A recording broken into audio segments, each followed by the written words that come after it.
You're listening to The Business Focused Photographer. If you're ready to transform your photography business into a thriving career, you're in the right place. Each week, we'll discuss fun and innovative ways to boost your creativity and income. Sound good? Let's go.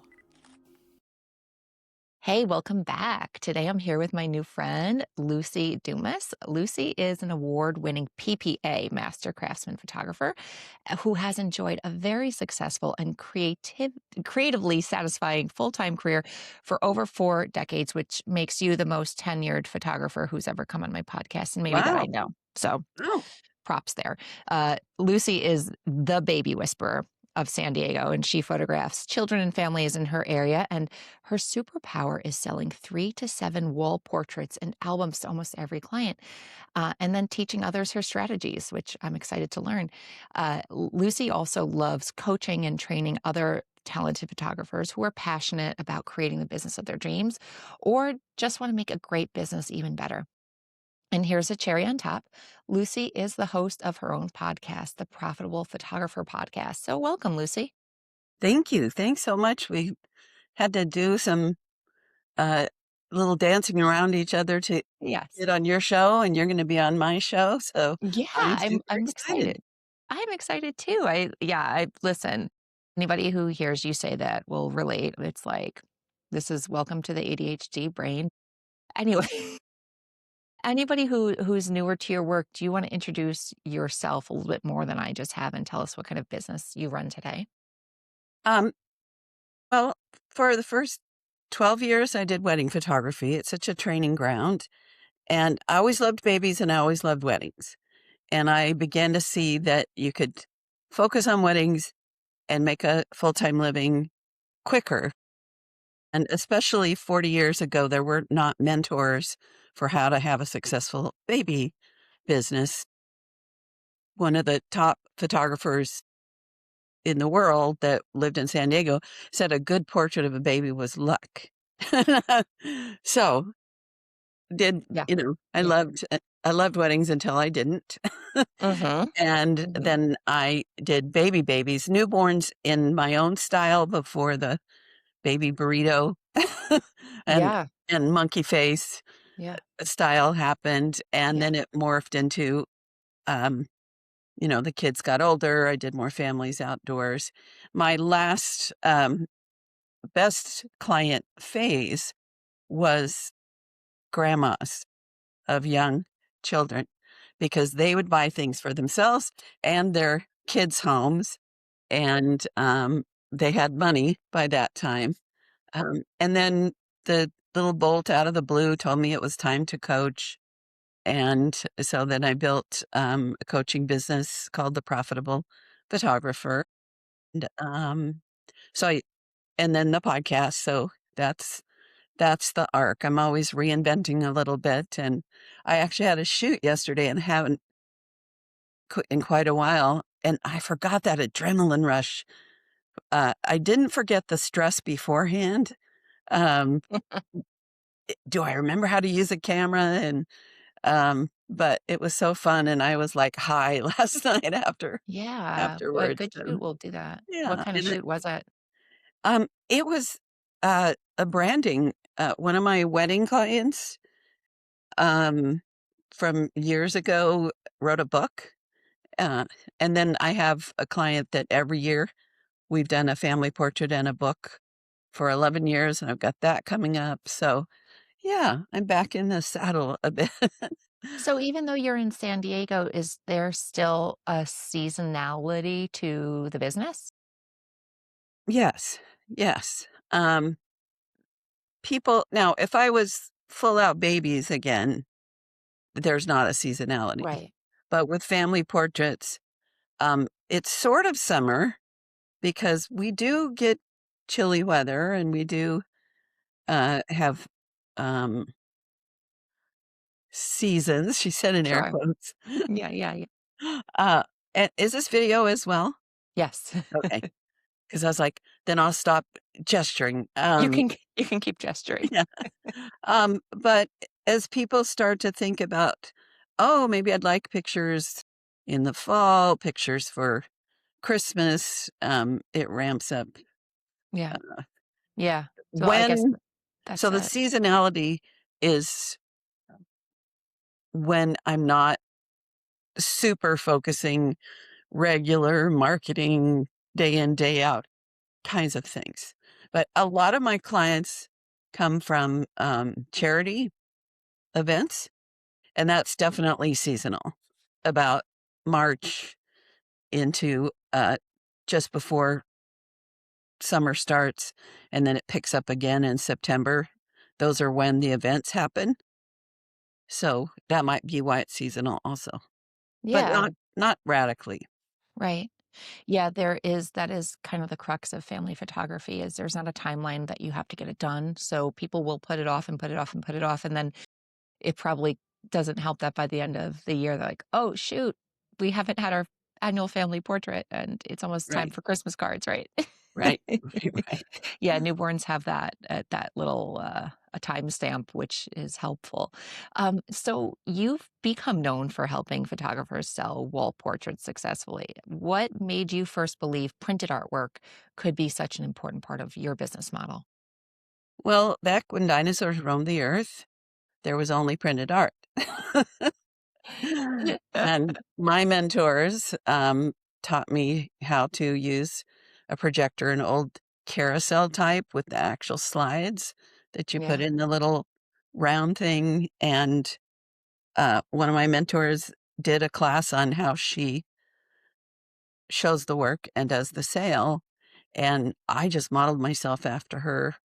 Um, and some of the things that I do now are because I had to take those little slides and separate them. There's a phase in my sales process where we separate, could it be wall? Could it be small? Would it be just for the album? Um, and that is really powerful because then when we've separated the best of the best, that's how they're like, oh my gosh, I need to have all of those. So, there's these habits that I just carried over. Did yeah. I answer your question? Yeah. You yeah, And I saw that the money and the joy was in the wall art, pound for pound, and the fun of delivering these beautiful large portraits to people that they cry, they hug you. Um, it's wonderful. So, yeah. yeah. Yeah, now is that something that you are a big proponent of is, like, large format wall art, or do you ever promote, like, a gallery wall of smaller, maybe 8 by 10s? Not much. I will, so the way that I arrive at potentially 7 with a full family session. So there's like the main one that's gonna be in the living room or over the couch, something like that. And then, that's usually a family scenic, and then something that's more like happy family faces that can go in another spot, and then a wall portrait of each of the kids individually and together, and that I call a story group, but those are like maybe a 20 by 24 and 3 11 by 14s, something like that. So very And large. and Wow. then something romantic and yummy of the parents for their bedroom. So that's 1, 2, 3, 4, 5, 6, 7. Yeah. So, ta-da. Now, if Yeah. somebody is like, "Oh, I'd really like a fun I've got all these other ones, what do I do with them?" I might suggest that, or if it's not in their budget to do all 7 large, then sure, we might make a few of those, but I try to at least have them be 11 by 14s because I want people to be able to look across the room and get that feeling that you get, that love, that smile, that anytime we look at art, whether it's of people we love or, you know, some person that's been dead for 500 years, we get a feeling. Yeah. So, Yeah. yeah, and that's where the cha-ching is too, Well, for sure. but it's not just Absolutely. about that. No, because you could never have success selling it if you didn't believe it yourself. That is the key to sales, as Absolutely. far as regardless. And so with 40, am I right? 40 plus years Mhm. in the field? 1982, I got my license. Full time, no rich husband, no big inheritance. Just I've had a couple husbands, but generally just cranking it out day after Y day, year after year. yeah. Yeah. So you've seen, this industry evolve and maybe devolve in many, many ways. Mhm. How has that, or has it changed the way that you run this business that is centered around tangible art, tangible prints, and tangible photos? How has it changed? Has it not? Uh, so I'd say the internal workings have changed, Yeah. Yeah. but the other part has not changed. So basically, like, the tools have changed. You're not still shooting Digital, on film? um, you know, but and I had to get if you're, watching this, my projector is right over my I see shoulder, it. Yeah. which is small enough, and I have done it to put it in a carry-on and take it. I've done some out of town sessions, and it's so important, in my opinion, for what I do that I take the projector with me.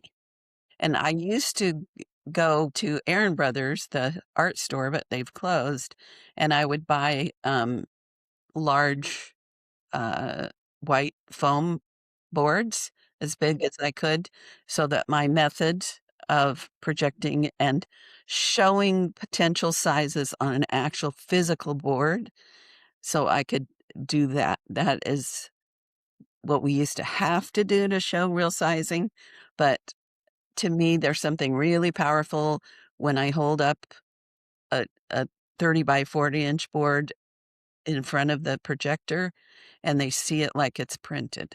So I would go to that extent. So, but um, part of what's changed is potentially there's a lot more work involved. I mean, I used to take my film, take it to the lab. They would give me proof. They would give me they were proof slides. And then I would clip little negatives, put them in little, they're called glassines, do a little crop card. They were called aperture cards, write on it how many of what I wanted, then send the print to my retoucher, and then send the print back to the lab. And they learned what color I wanted, what tones. That's a lot quicker than Was sitting it? down for hours and hours. Plus, when you're buying film and processing, it was like $1 a click, which probably still is if you put money towards your time. It absolutely is about $1 a click. But Yeah. every time I clicked that shutter, I would think $1, $1, $1. So, like, last night to do the branding session, I maybe did 200 images. I would never have done that with film, but yet the what she needs from it is the same. You take 5 of the same shot rather than 2. So that's the internal workings, and the other thing that's changed is there are ways to market that we didn't have, but I still firmly believe in getting out of your chair, out into the world.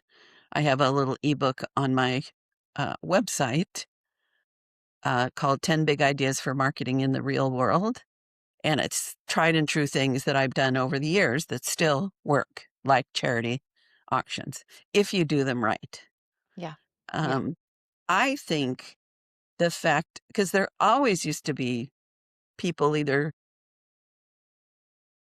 not selling, like photographing, we used to call him Uncle Bob, um, that would do cheap and cheerful, or people just took their own, or they went to the malls or Sears and things like that.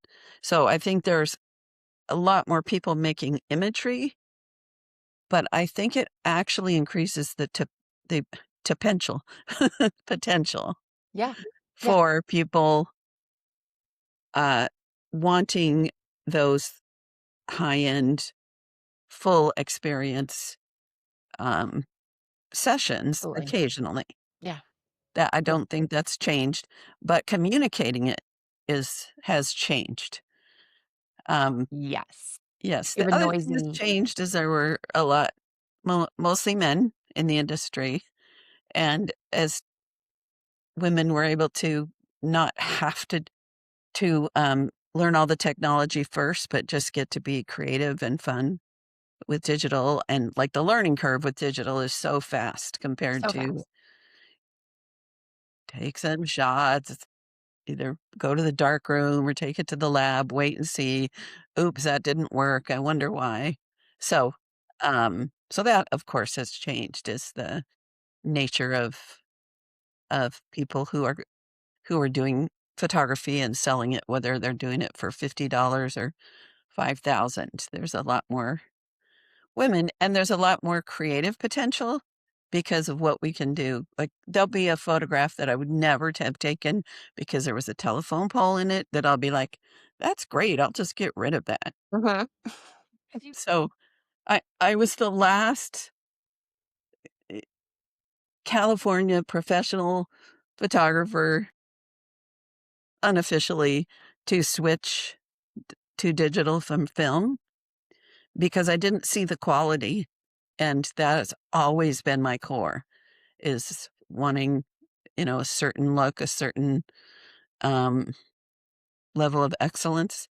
But then when Canon came out with their 5D with, I think, 32 megapixels or something, and then I learned how to process well, the and also I had a camera break, or I thought it broke, a film camera, and yeah, and that was it. sometimes that's the impetus that you need is just, like, something like, "All right, it's broken, that's it, I have permission to now try the new thing," right? Yep, yep. Everybody, all my friends, because 'cause I'm in a women's photography group we've been going since, I don't know, 1989, and they were always, "You have to change, you're gonna get behind, blah, blah, blah," and I'd be like, "I'm learning, I just am not switching, but I'm learning," and some of these friends, once I got on it, then I started teaching in this, like, "How did you go from I'm never doing that to, okay, here's how you do layers. Here's how you can retouch." It's just, I'm a learner and, but I don't have to jump in on the newest thing. So, yeah, Yeah, and some people learn that way by just quietly observing and watching and making a plan in their head before they implement, and for some people, that's the most effective way to do something new and to get really good and proficient at something. right. I had to let those synapses in my brain grow.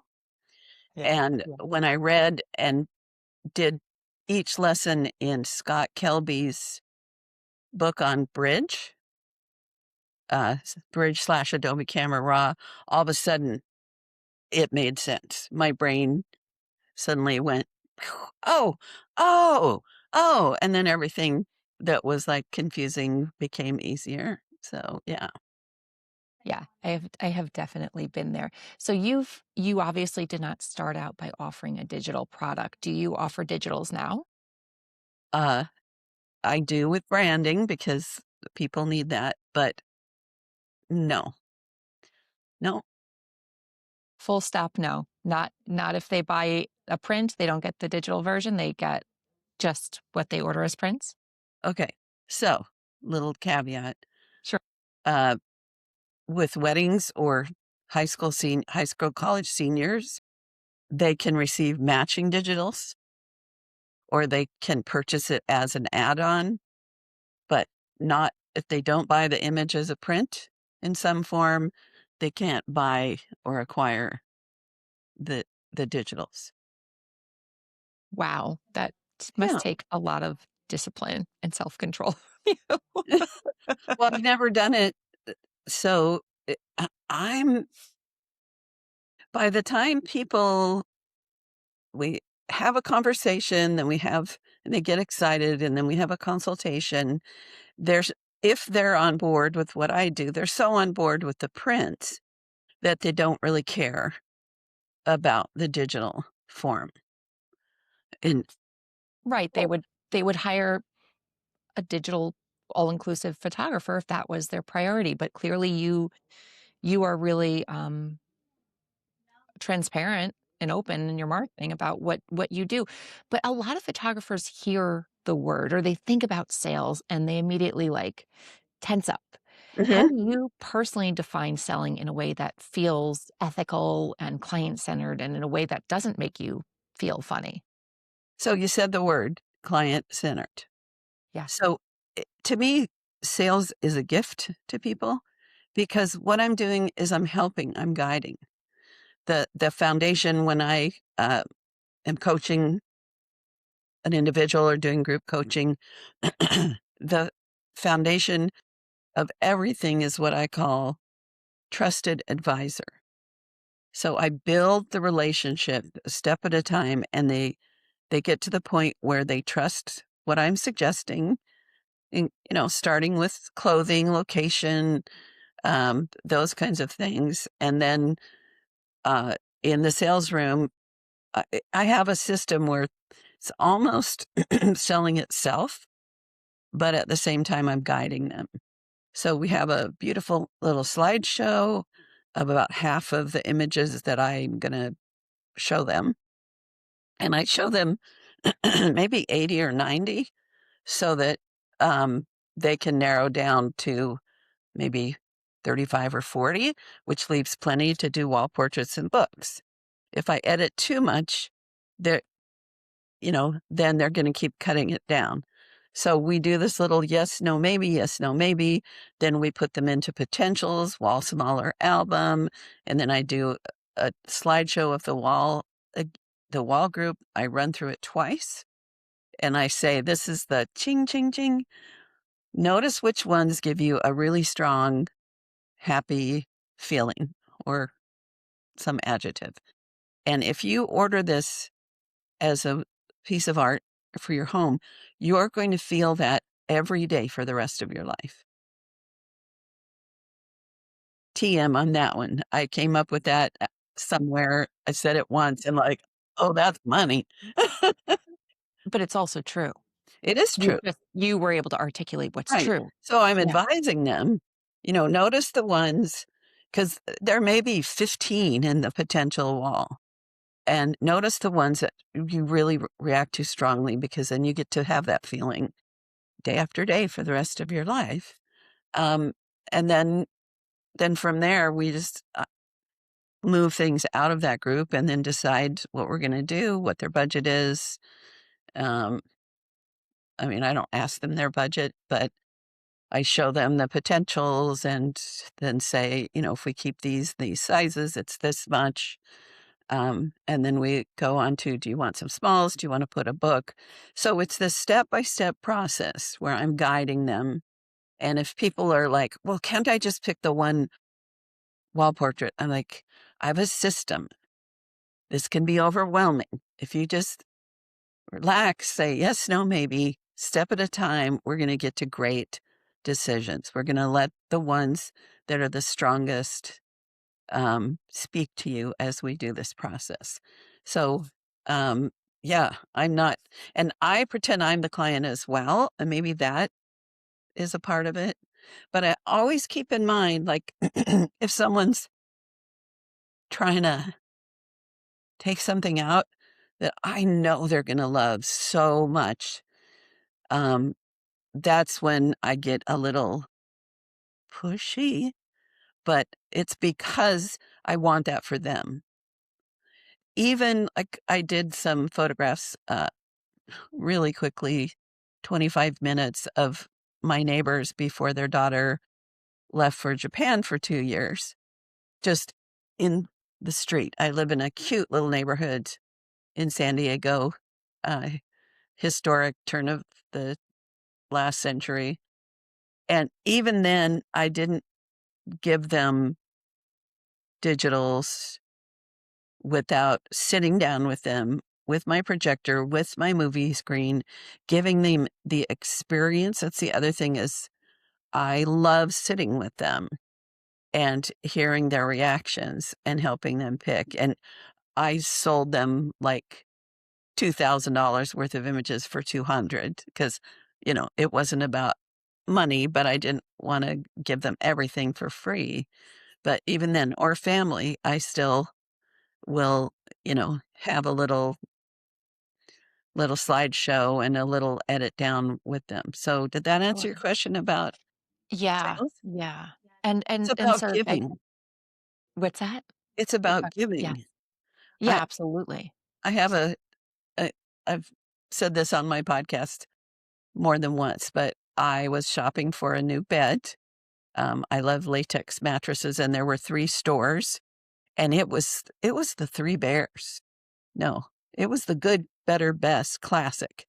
That one store was dirty, the people were talking to their grandmothers while I was laying on a bed, um, eating their lunch. It was and the product's the same. And then one was pretty good, a little overlit in the showroom. And then the 3rd one was like, "Ah," beautiful, um, colors on the walls, each bed was lit.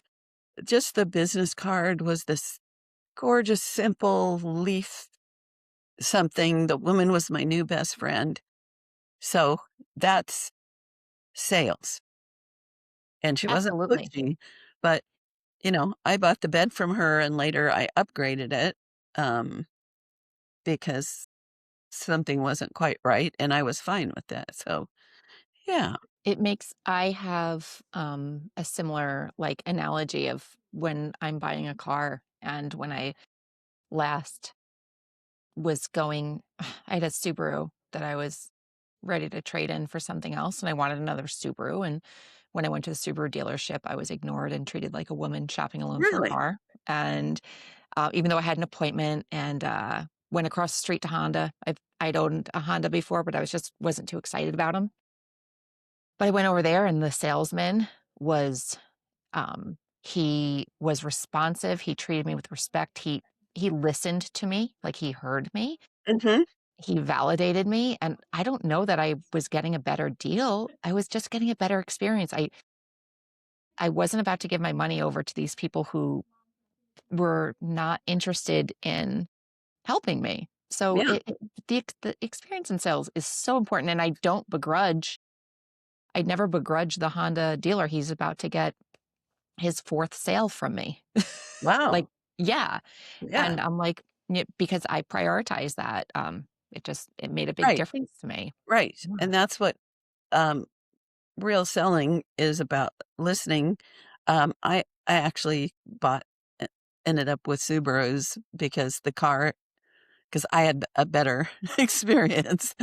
Should have bought it in San Diego. But the I almost bought a Honda because the person was exactly what you said, listened, it wasn't the right car for me. Hondas to me, the padding is a little thinner on some certain things, and I fell in love with my Subaru, but, yeah, it's sales is about believing in what we do, and then, it's about service. It's about service, making Yeah. people feel heard and understood and being honest and transparent. So, at what point in your client journey do you begin talking about wall art? Are you kind of setting the stage ahead of time, giving them visuals, or is it so clear in your marketing that this is something they know as soon as they book with you? Not clear. So, if someone contacts me and it's not by phone, the first thing I do is say, our first step, "Oh, I'm so excited. I love 2-year-olds, love to chat." The first step is to get on the phone and find out, more about you, what you might be looking for, let you know a little bit about me. "Here's my number. What's yours? Let's connect." And then we have, do you know Steve Saporito? The name is familiar. What is Okay. his He, area of expertise? um, what does he call it? He's Is a, he a PPA uh person? yes, yeah, Okay, he's that from I think that's how I know Australia. him. He'd be a great guest on your show, by the way. Noted. Yeah. So he really solidified things that I was already kind of doing, but a system where you have a deep conversation and get people connected to the why of this. So I have a little bit of a long, yeah. So on the phone call, we get an emotional connection about, what's the reason behind the session, how much it's going to mean to them. And then I talk about everything I do is personalized. I find out about your home, your decor, what your family does for fun. And then we design the art together so that when it's displayed in your home as art, so I've just dropped that. Mhm. um, it fits beautifully. Yeah, I'm more like a decorator helping you with another piece of furniture rather than, someone that's making photos. And so when that's displayed in your home, it fits beautifully and it tells you a story that you'll enjoy every day. So there I planted the seeds. And then I don't give full prices on the phone. I give a range of the lowest. So most people invest a minimum of X to X. I got this from my hero, um, Ken Whitmire, which he's he's passed maybe 6 years ago, and I think his birthday's today. I saw a little note. Anyway, okay, I just um, okay. Let's page back. So, oh, yeah, the most people invest oh, no, this is from Charles Lewis. Um, Most people invest X to X. That might include something nice for your home and a few smaller ones. Does that fit in your budget? And if they're like, "Well, what do I get for that?" I'm like, "So the next step is a consultation. I'll we'll talk more. I'll show you more of my work. We'll go over pricing." So, every step, I'm building that relationship and that trust and learning about them. Now, my X to X, I've found that my clients will easily invest or easily think, okay, 6 to 800, sure, that's doable. They will easily spend thousands if 6 to 800 is comfortable for them. Right. Yeah. I always say everybody does have a top line of what they either their credit card limit or what's in their bank account. But this But isn't there about that.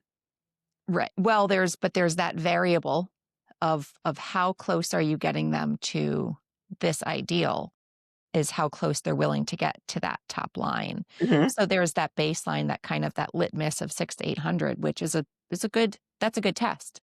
Yeah, because 6 to 800, that just prices out people that are looking for cheap and cheerful digital files. Mhm. But it's not so high that people that could easily, once I work my magic, could easily find 3 to $5,000. But if I said, most people are gonna spend 1,000 to 5,000, then potentially that scares away people that aren't quite ready to commit to that level. So it's a little sweet spot. I have a client that I'm coaching where she's in the equine space, and she can easily say most people are going to invest a minimum of 1,000 to 1,500, um, but others, invest significantly more because that's the community she's in. That's the price point Yeah, a lot of money that there. works for her, and her 16 by 20s are like 3 times what I've charged. Um, there's always that comfort level, but anywho, yeah, I think I answered your question on that. So I introduce it, but then I build it at the consultation. Um, it's in this little room here in my home, and I have wall art, So you're doing consultations at my on your space, turf, but then are you selling at their home? my space. Also in your space? Yes.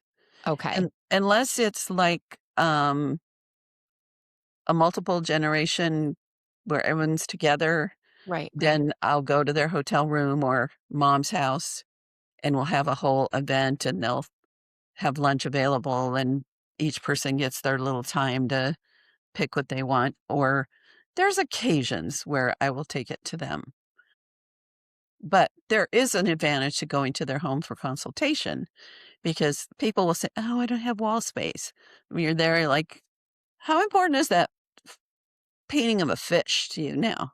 Well, you could put, a picture of your little boy right there, give you joy.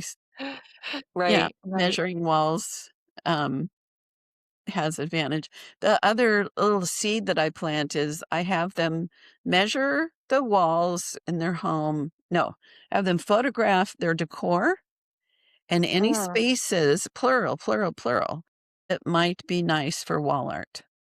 So before they come for the consultation, they've looked around, they've thought about it, and now those walls look lonely and empty because they've thought, "Oh, yeah, that could be nice to have something there."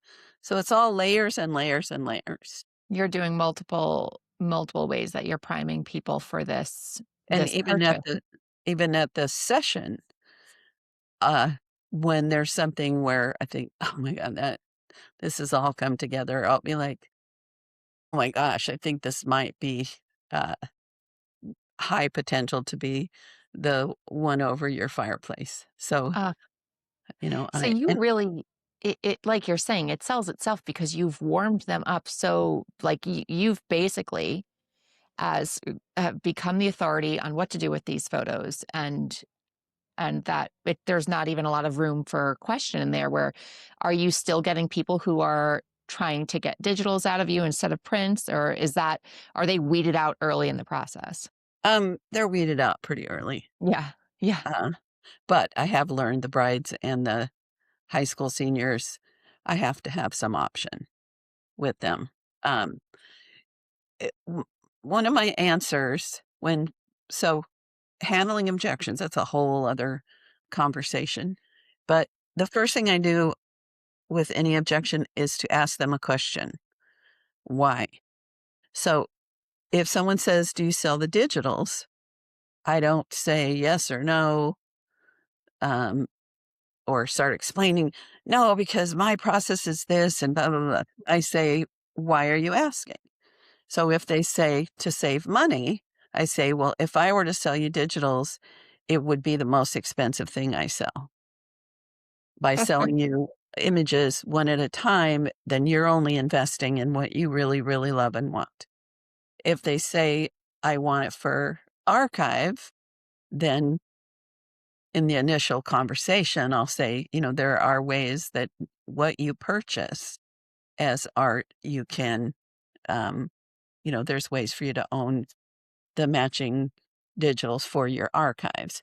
If they say, "I wanna, um, be able to put it on social media," then this is the one option, whatever you purchase, after I've delivered everything, and you remind me, I'm happy to do a post and tag you on your social media, and then you can share it from there. Great. So that Great. and then at that point, if someone's like, "I just want the digital, blah, blah, blah," and I've done all I can to, um, help them see the light, Yeah. go towards the light, um, and, and it's a no, then I know we're not gonna waste each other's time Well, I think that's because fair, and yeah. I can make a really good living with 50 clients in a year. And that's so manageable. You can be so high touch and give a really special and a lot of time and energy and intentionality per client when you are Right, right, running at that volume. yes. So, absolutely. Another really important thing about in-person sales, even if you're only selling digital files, uh, and I don't mean only in a pejorative way, it's a good word for the day, but if that is the plan, I still would do and do, like with branding things, do in-person sales because, A, selfishly, I want that feedback, that joy, but also it helps me be a better photographer. If you're just sharing everything, how do you know which ones are real winners? How do you get the the little feedback and critique? You don't. You're just thinking that 15 shots of the forks with bows on them at the wedding are important. Right. Yeah. And yes, it's good to have some establishing thoughts in an album or someone's collection, but spending the time, like when I did weddings, I learned that because I sold prints and albums, I learned to always get the grandparents, and those always sold. Now, if I was just handing over the negatives and handing over the proofs and saying, "Here's a lab you can take these to," I would never know that A, it's important, and B, I might make an extra 3 or $400 on just the grandparents, either individually if they're not a couple, if grandpa's gone, or especially if they're still a couple. I'll often do that at the reception and not take up bridal time, but yeah, but without in-person showing, I don't I don't see what, "Oh, I need to keep doing that," or, "I love that, but nobody buys that." Yeah. That is great feedback. It is. And I know a photographer in LA who does in-person sales, but really only sells digital packages. Mhm. And yeah, I absolutely see the value. So if somebody is listening, they want to increase their print or wall art sales right now, they're just delivering digitals. Where would you tell them to start? Good question. I would suggest that they come up with, so in this scenario, are they still wanting to not do prints at all? Just keep it in the digital space? Perhaps. I think most people would have a very anybody like I'm thinking of myself would who is who delivers digitally would have a hard time stopping because I think a lot of that requires you to find a new audience or to really I don't agree to with that. yeah, it's a different it's you disagree. I disagree.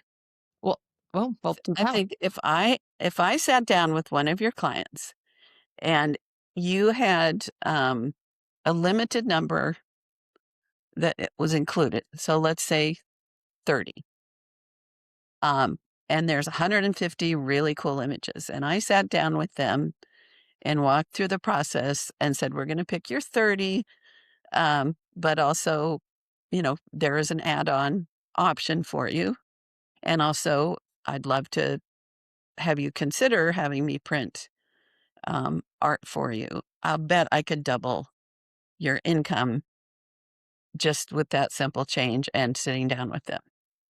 That's obviously Not very with tempting. every single one, but, because that personal touch and that guidance, and so where I would say someone would start is limit how many they get, have a price for additional ones, maybe even start with an album option, like a little or a couple of collections. Uh, if you purchase an additional 20 images, then I'm also going to do a 5 by 7 album for you, or have something that is very simple to sell. Um, it, just try it. But mainly I'd say, uh, take the time to be with them, show them the work, and give them something more to purchase, whether it's more images or images and some prints that go with it.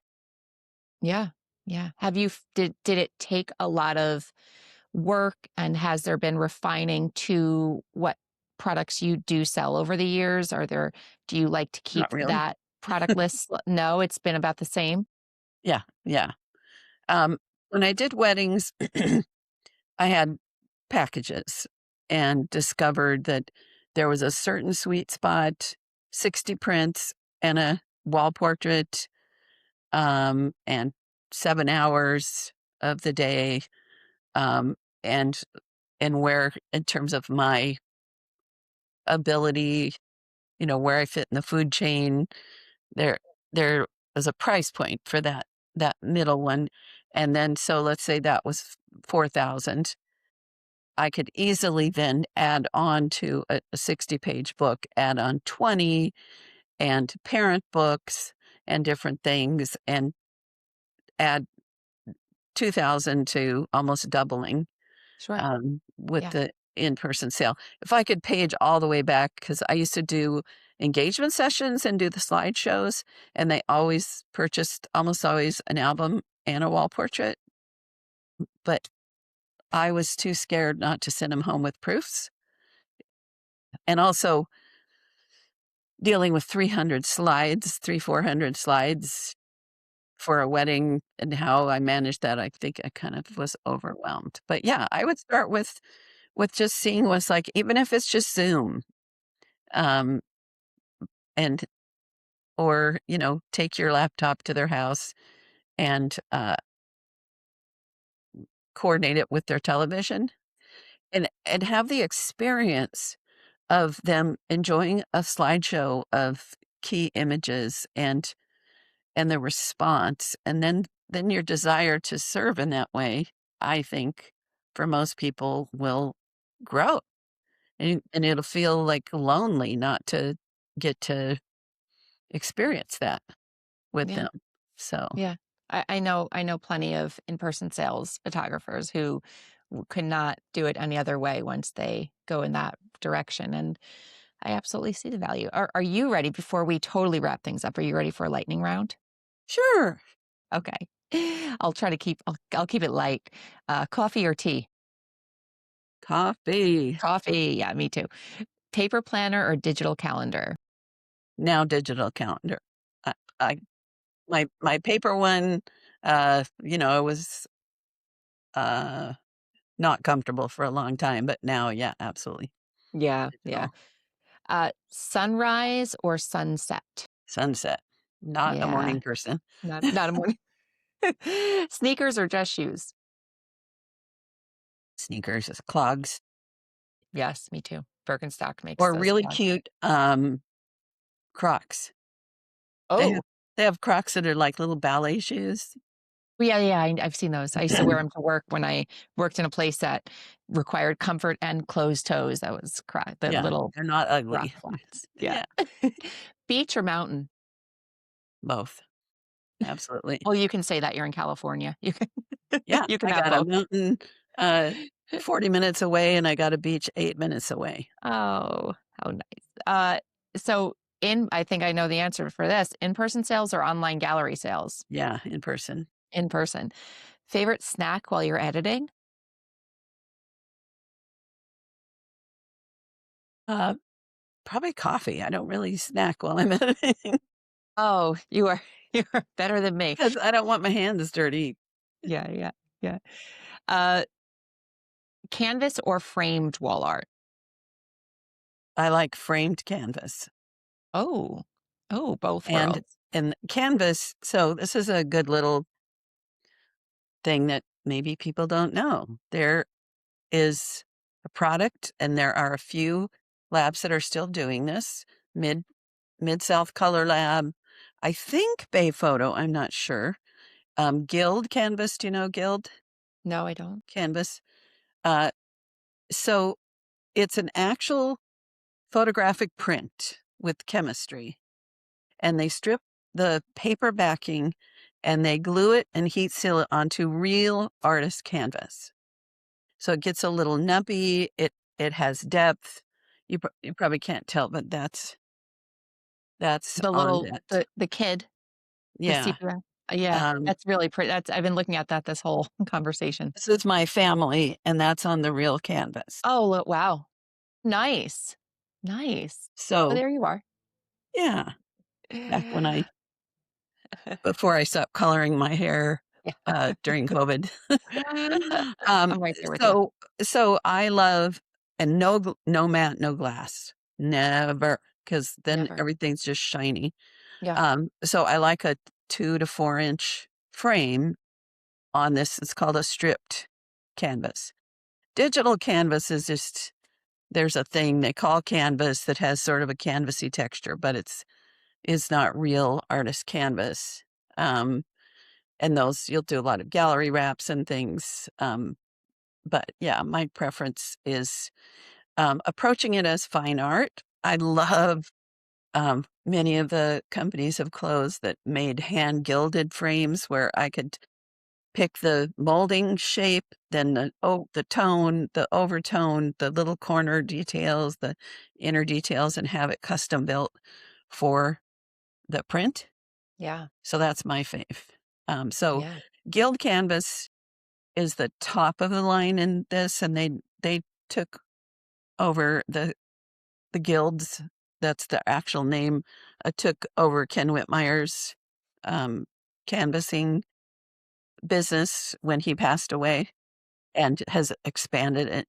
And then Mid South, they still can do that. And there's a few others. So that's my fave. Oh. Okay, what Oh, else? new information. Okay, email or phone call.